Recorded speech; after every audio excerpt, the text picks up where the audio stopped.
السلام علیکم دوستو، پروردگار کا ذاتی نام ہے اللہ، اور باقی جتنے بھی نام ہیں پروردگار کے وہ صفاتی ہیں، جن میں ایک صفاتی نام ستار بھی ہے، پردہ رکھنے والا، چھپانے والا، ایوب کو چھپانے والا۔ ایک بدبخت نے سورہ قلم میں یہ واقعہ ہے، نعوذ باللہ من ذالک، رسالت مآب صلی اللہ علیہ وسلم کو مجنون کہہ دیا۔ اس بدبخت کے ان الفاظ کی وجہ سے رسالت مآب بہت رنجیدہ ہوئے۔ پہلے تو پروردگار نے اپنے محبوب صلی اللہ علیہ وسلم کی دلجوئی فرمائی اور ان کی شان میں کچھ باتیں ارشاد فرمائیں۔ اس کے بعد اس بدبخت کے 10 عیب غالباً گنوائے ہیں قرآن پاک میں پروردگار نے، اس بدبخت کے جس نے رسالت مآب کے لیے یہ الفاظ استعمال کیے تھے۔ ان جو ایوب اس کے بتائے گئے، اس کے نقص بتائے گئے، ان میں ایک ایسا عیب تھا جو اس سے پہلے کائنات میں کسی پر آشکار نہیں تھا، اور وہ الفاظ تھے، یہ حرام زادہ ہے، یعنی یہ حرام کا نطفہ ہے۔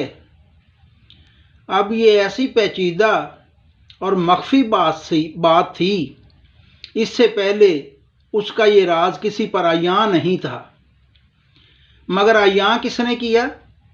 ستار نے۔ ثابت ہوا کہ جہاں پر بات آئے گی نا رسالت مآب کی عزت کی، ان کے ادب کی، وہاں پروردگار اپنی صفت کو نہیں، محبت رسالت مآب اور ادب رسالت مآب کو دیکھے گا۔ اور اس ستار نے اس بدبخت کا وہ عیب ظاہر کیا جو چھپا ہوا تھا، یعنی کہ حرام زادہ۔ جب یہ آیت کے الفاظ اس بدبخت تک پہنچے تو ادھر اس کا یقین یہ تھا کہ مسلمانوں کا نبی جھوٹ نہیں بولتا۔ اس نے کیا کیا کہ تلوار نکالی اور سیدھی جا کے اپنی والدہ کی گردن پہ رکھ دی۔